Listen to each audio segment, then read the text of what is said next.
Hello friends, welcome back on my YouTube channel. आज हम पढ़ेंगे पास्ट इंडेफिनिट के बारे में। चूँकि पिछली वीडियो हम प्रेजेंट इंडेफिनिट को पढ़ चुके थे, अब हम पास्ट के बारे में पढ़ेंगे। तो पास्ट इंडेफिनिट की पहचान क्या होती है, पहले पहचान देख लेंगे, हेल्पिंग वर्ब देख लेंगे और मेन वर्ब देख लेंगे, और इसमें क्या क्या नोट्स होते हैं वो भी देख लेंगे। और इसके बाद पढ़ेंगे एडवांस लेवल में जो पास्ट इंडेफिनिट का यूज होता है वो किस में होता है। फिलहाल अभी पहले लिखा है पास्ट इंडेफिनिट। तो पहचान की बात करें तो उसकी पहचान होती है कि जिन वाक्यों की क्रियाओं के अंत में ता था, ती थी, ते थे, ता था, ती थी, ते थे, या, ई, ये, या फिर आका डंडा या फिर ई की मात्रा आदि शब्द आए, तब हम पास्ट इंडेफिनिट का प्रयोग करते हैं। आई होप पहचान क्लियर हो गई होगी कि या तो वाक्य की क्रिया के अंत में क्या लिखा हो, ता था, ती थी, ते थे, या फिर या लिखा हो नॉर्मली, या फिर या में बड़ी की मात्रा या ये या आका डंडा पे खत्म हो जाए, या फिर ई की मात्रा पर। मतलब इतनी अगर पहचान किसी भी मेन वर्ब किसी भी सेंटेंस के अंत में लिखा है तो वो पास्ट इंडेफिनिट सेंटेंस होगा। इसकी हेल्पिंग वर्ब की बात करें तो इसकी हेल्पिंग वर्ब डिड होती है। और मेन वर्ब की बात करें तो मेन वर्ब में B1 एंड B2 दोनों का प्रयोग होता है। मतलब फर्स्ट फॉर्म एंड सेकेंड दोनों का भी यूज होगा। जब डिड लगेगा तो फर्स्ट फॉर्म लगेगी, और जब डिड नहीं लगेगा तो ऑलवेज थर्ड फॉर्म लगेगी। अब यहाँ पे देखते हैं कि इसके नोट क्या है। कि इसमें का पहला नोट है कि इसके पॉजिटिव में कभी भी हेल्पिंग वर्ब डिड का यूज नहीं होता, एंड हु और नेवर के साथ भी हेल्पिंग वर्ब डिड का प्रयोग नहीं होगा। और थर्ड नोट है कि इसके पॉजिटिव में जब वर्ब की मतलब हेल्पिंग वर्ब नहीं लगेगी तो हमेशा वर्ब की सेकेंड फॉर्म का यूज होगा।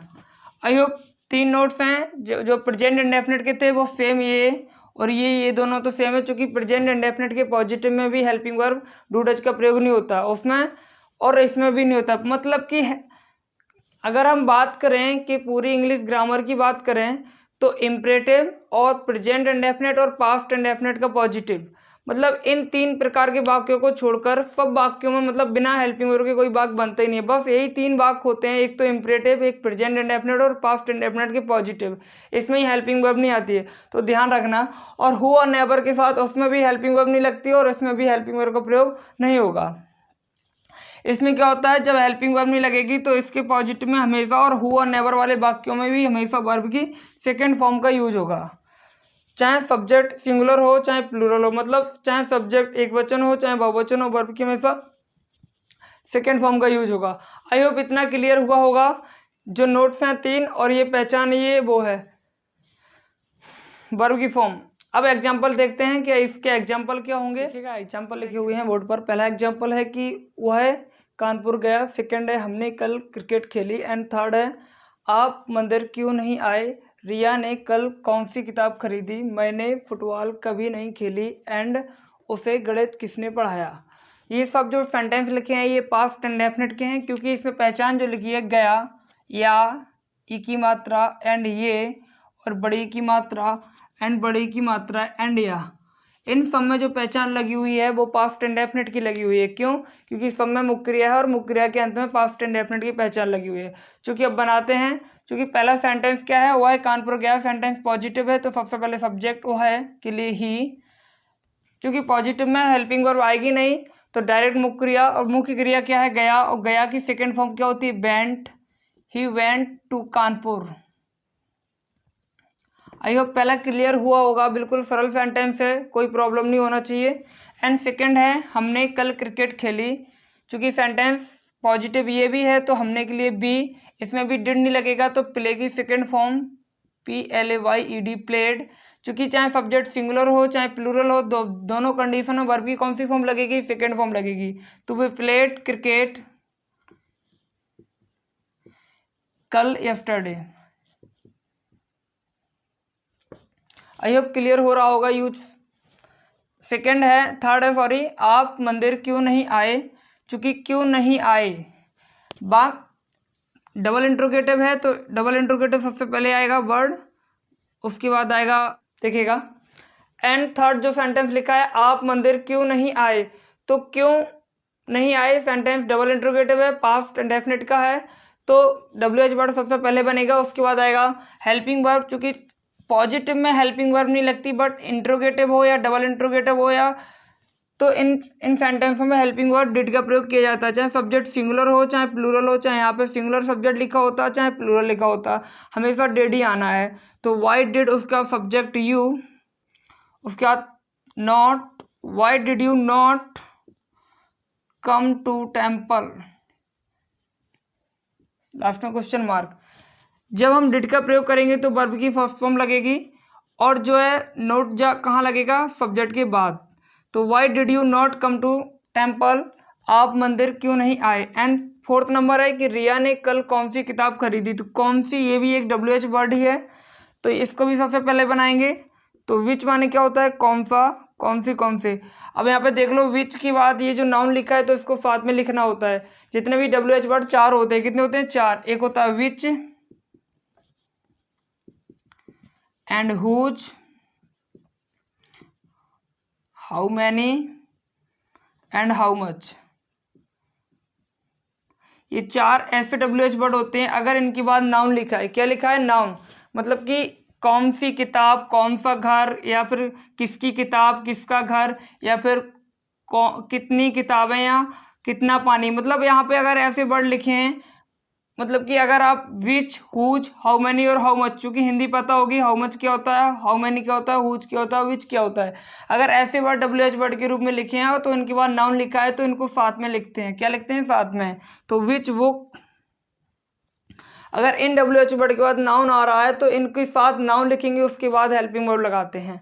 तो क्या हुआ, विच बुक, अब हेल्पिंग वर्ब क्या लगेगी, did, subject Riya, which book did Riya, buy माने खरीदना, क्योंकि जब डिड आ जाएगा तो फर्स्ट फॉर्म लगेगी। तो which book did Riya buy yesterday. I hope clear हुआ होगा। डबल इंट्रोगेटिव था तो पहले WH वर्ड, उसके बाद हेल्पिंग वर्ब, उसके बाद सब्जेक्ट, चूंकि नोट था नहीं, उसके बाद मैन वर्ब, उसके बाद ऑब्जेक्ट भी नहीं था, other word. I hope 4 example आपको क्लियर हुए होंगे। लेफ्ट एंड अगला एग्जाम्पल है 5वां, उसे गणित किसने पढ़ाया। तो किसने एक WH वर्ड है, किसने की मीनिंग क्या लगाते हैं, हम हु लगाते हैं, हु माने कौन या किसने होता है।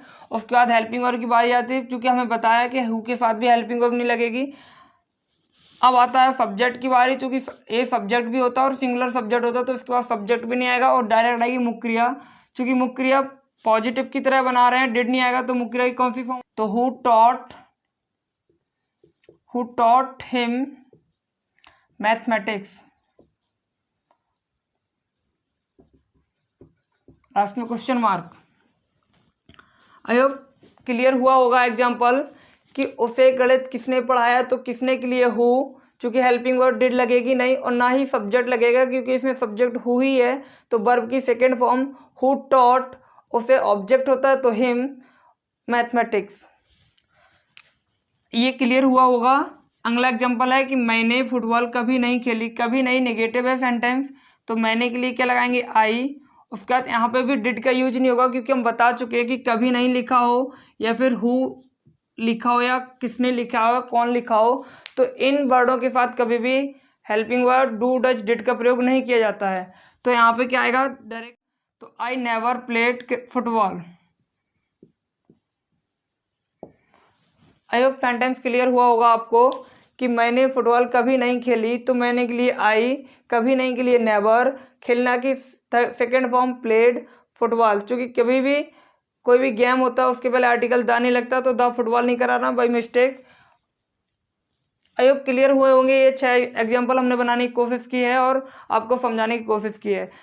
तो कोई क्वेश्चन होना नहीं चाहिए वैसे हमारे हिसाब से। अब हमने बेसिक वाले देख लिए हैं, चूंकि हु के साथ नहीं लगता डिड एंड नेवर के साथ भी डिड नहीं लगता, लेकिन अगर इसमें नॉट लगा होता तो इसमें डिड आएगा और इसमें कोई क्वेश्चन वर्ड लगा होता तब भी इसमें डिड आता, बट इस कंडीशन में डिड नहीं आएगा। यहाँ पे पॉजिटिव था, ये भी पॉजिटिव था, इसमें भी डिड नहीं आया, बट इसमें डबल इंट्रोगेटिव था तो डिड आया और फर्स्ट फॉर्म आई। ये भी डबल इंट्रोगेटिव था तो इसमें भी डिड आया और फर्स्ट फॉर्म आया। आई होप क्लियर हुआ होगा। ये सब जितने भी एग्जाम्पल हमने बनाए हैं ये सब स्ट्रक्चर के ऊपर बनते हैं। स्ट्रक्चर हम आपको लिखा चुके हैं एक वीडियो में, सेंटेंस करके एक वीडियो आपने अपलोड के रखी है, उसमें आपको सारे सेंटेंस के जो स्ट्रक्चर हैं, positive, negative, intro, double intro and imperative, optative, exclamative, मतलब जितने भी सेंटेंस होते हैं सबके एग्जांपल हम सॉरी सबके स्ट्रक्चर हम लिखा चुके हैं, तो आप देख सकते हो। तो आई होप इतना क्लियर हुआ। तो आगे बढ़ें, फिर बढ़े ना, क्लियर देखिएगा। नेक्स्ट एग्जाम्पल बोर्ड पर लिखे हुए हैं। ये केवल एग्जाम्पल इसलिए लिखे हैं ताकि आप जो पहचान से बनाते हो रट्टा मार लेते हो, चूँकि पहचान से बनाना है। और हम आपको पिछली वीडियो में बता चुके हैं कि किसी भी वाक्य को पहचान से बनाने पर उसकी सही होने की संभावना 95% होती है। मतलब कि पहचान के हिसाब से जब आप किसी भी सेंटेंस को बनाते हो तो वो 95% सही बनने के चांसेस होते हैं, बट 5% गलत भी हो सकता है। तो अभी इसको हमने लिख दिए, ये सब एग्जाम्पल जो लिखे हैं हम इस पर एक्सप्लेन करने की कोशिश कर रहे हैं कि पास्ट इंडेफिनिट होता क्या है। इसको एडवांस लेके मतलब एडवांस लेवल में आज हम बताएंगे, और वो सिचुएशन भी बताएंगे, और वो कौन कौन से वर्ड हो जाएं अगर आ जाएं सेंटेंस में तो वो पास्ट इंडेफिनिट बनता है, वो बताएंगे। फिलहाल अभी एग्जाम्पल पर ध्यान देना आप कि पहला एग्जाम्पल लिखा, मैं कल इस पत्र को लिख चुका था। मैं कल इस पत्र को लिख चुका था। चुका था आपको याद आ रहा होगा, अगर आपने पहले टेंस पढ़े हैं तो चुका था किसकी पहचान होती है, पास्ट परफेक्ट की होती है। एंड नेक्स्ट लिखा, मैंने कल इस पत्र को लिख लिया है, और ये भी पास्ट परफेक्ट की ही पहचान लिखी है। मैं कल इस पत्र को लिख चुका हूँ, ये प्रेजेंट परफेक्ट की पहचान होती है। मैंने कल इस पत्र को लिखा, ये पास्ट इंडेफिनिट की है, फिर लिखा है ये फिर गड़बड़ हो जाएगी, और लिख लिया है ऐसा भी हो सकता है। देखिएगा, कुल मिला के कहने की ये कोशिश कर रहे हैं कि चाहे चुका था लिखा हो, चाहे या था लिखा हो, चाहे चुका हूँ लिखा है, चाहे आका डंडा लिखा हो, चाहे मतलब कि किसी भी सेंटेंस में ये पहचान चाहे पास्ट परफेक्ट की लगी हो, चाहे पास्ट परफेक्ट की लगी हो, चाहे प्रेजेंट परफेक्ट की लगी हो, प्रेजेंट परफेक्ट, और चाहे पास्ट इंडेफिनिट की हो, चाहे पास्ट परफेक्ट की हो। मतलब कि जब वाक्य में किसी की भी पहचान लगी हो, ये सब जितने भी वाक्य लिखे हैं 1 2 3 एंड 4, इन सब की जो इंग्लिश बनेगी वो एक बनेगी। अब क्वेश्चन ये है कि एक क्यों बनेगी, मतलब इसमें हमें पता है चुका था पास्ट परफेक्ट की पहचान है, और चुका हूँ प्रेजेंट परफेक्ट की पहचान है, तो ये एक क्यों बनेगी। तो हम आपको बता दें कि सिचुएशन क्या है कि पास्ट इंडेफिनिट का प्रयोग आप कहाँ करोगे। मतलब कि चाहे पहचान पास्ट परफेक्ट की लगी हो, चाहे प्रेजेंट परफेक्ट की लगी हो, चाहे पास्ट इंडेफिनिट की लगी हो, तीनों की पहचान लगी हो चाहे ना लगी हो, मतलब आप ये सिचुएशन समझ लो कि कौन सी सिचुएशन में हम पास्ट इंडेफिनिट का प्रयोग करते हैं। फिलहाल हम आपको कुछ वर्ड की सारे लिखाने की कोशिश कर रहे हैं कि अगर सेंटेंस में क्या लिखा है, यस्टरडे, क्या लिखा है, यस्टरडे, लास्ट के बाद प्लस टाइम लिखा हो, एगो लिखा हो, या फिर ऑन के बाद कोई डे का नाम लिखा हो, क्या लिखा हो, डे कोई सा भी, या फिर इन के बाद कोई डेट लिखी हो, या फिर ईयर लिखा हो। अगर ऐसे वर्ड आपको सेंटेंस में मिल गया, मतलब कि यस्टरडे वर्ड मिल गया, लास्ट के बाद टाइम लिखा, कोई last Monday, last Tuesday, last Wednesday, या फिर लास्ट संडे, या लास्ट मंथ, या फिर लास्ट डे, कुछ भी लिखा हो, और एगो लिखा है, या फिर ऑन के साथ कोई डे लिखा है, जैसे on Monday, on Tuesday, on Wednesday, या फिर लिखा इन 2019, या कोई डेट लिखी है। जब अगर ऐसे वर्ड आपको लिखी मिल जाएं तो आप ना वहाँ पर हैज लगाएंगे, ना हैव लगाएंगे, ना हैड लगाएंगे। मतलब कि भले ही पहचान प्रेजेंट परफेक्ट की हो चाहे पास्ट परफेक्ट की हो, मतलब कि ना हैज का यूज होगा, ना हैव का यूज होगा, ना हैड का यूज होगा। मतलब हैज हैव हैड किसी का यूज नहीं करना है, केवल आपको पास्ट इंडेफिनिट बनाना है। मतलब अगर यही वर्ड लिखे हैं किसी भी सेंटेंस में तो आप न तो हैज लगाएंगे, और ना ही हैव का प्रयोग होगा, और ना ही वहाँ पर हैड का प्रयोग होगा। मतलब कि इन तीनों हेल्पिंग वर्ब का प्रयोग नहीं होगा। प्रयोग होगा तो क्या होगा, या तो डिड लगेगा, चूंकि पॉजिटिव होगा तो फिर सेकेंड फॉर्म लगेगी। मतलब कि दोनों कंडीशन में हम किसका यूज करेंगे, पास्ट इंडेफिनिट या फिर सिंपल पास्ट का यूज करेंगे। आई होप क्लियर हुआ होगा। इस सेंटेंस को बनाएंगे या इसको तीनों चारों का मतलब एक जैसा है, और इन चारों को हम पास्ट इंडेफिनिट ही बनाएंगे। क्यों बनाएंगे, क्योंकि इसमें पास्ट टाइम दिया गया है। क्या दिया गया है, कल। देखो सब में लिखा है कल की मीनिंग क्या लगाओगे आप, यस्टरडे। और जब वाक्य में यस्टरडे लगाओगे तो आप ना हैड लगा सकते, ना हैड, ना हैव, ना हैज, कुछ नहीं लगेगा। केवल क्या लगेगा, डिड लगेगा या फिर सेकेंड फॉर्म लगेगा। मतलब पास्ट इंडेफिनिट ही सेंटेंस बनेगा। तो आई होप क्लियर हुआ होगा कि पास्ट इंडेफिनिट का प्रयोग इन वर्डों के साथ करते हैं। कोई पास्ट टाइम दिया, अभी आप सिचुएशन समझ लो कि सिचुएशन क्या है, मतलब कौन सी कंडीशन है जब पास्ट इंडेफिनिट लगाते हैं। तो आप समझ लो आई होप इतना लिख लिया होगा।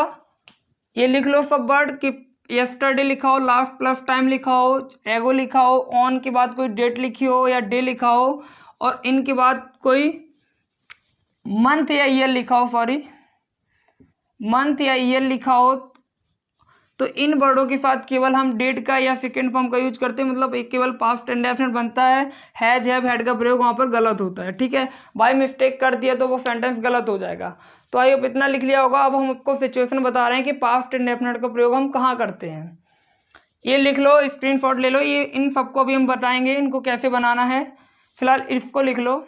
देखिएगा सिचुएशन क्या है कि पास्ट इंडेफिनिट का प्रयोग हम कहाँ करते हैं। देखिएगा, जन्म से लेकर अब से लगभग 1 घंटे पहले के बीच में जो भी कार्य आपने किए हैं उसको पास्ट इंडेफिनिट में बनाते हैं। मतलब आप जब से पैदा हुए और अभी प्रेजेंट टाइम के 1 घंटा पहले के अंदर, मतलब कि जैसे लगभग अभी 9 बजा है, अभी 9 बजा है और 9 बजे से पहले क्या बजेगा, 8 बजेगा। तो मतलब जब आप पैदा हुए थे और 8 बजे, आज के 8 बजे के बीच के टाइम, जो इतना बड़ा टाइम निकल गया, 5 साल, 10 साल, 20 साल, 100 साल, इनके बीच में जो भी आपने कार्य करे हैं उनको बताने के लिए एकमात्र सेंटेंस का यूज किया जाता है पास्ट इंडेफिनिट। आई होप क्लियर हुआ होगा कि पास्ट इंडेफिनिट का प्रयोग कहाँ करते हैं। पूरी स्टोरी लिखना है, कुछ भी लिखना है, निबंध लिखना है, नॉर्मली पास्ट इंडेफिनिट में ही लिखे जाते हैं। और अगर हम बात करें कि सेकेंड फॉर्म, तो पूरी इंग्लिश ग्रामर में सेकेंड फॉर्म का यूज केवल पास्ट इंडेफिनिट के पॉजिटिव में ही होता है। जो भी आप वर्ब की सेकेंड फॉर्म पढ़ते हो ना, गो, वेंट, गॉन, तो वेंट का प्रयोग, कम, कैम, कम और कैम का प्रयोग, ये हमेशा केवल और केवल पास्ट इंडेफिनिट के पॉजिटिव के लिए ही बनी है। मतलब सेकेंड फॉर्म का मतलब होता है पास्ट इंडेफिनिट का पॉजिटिव।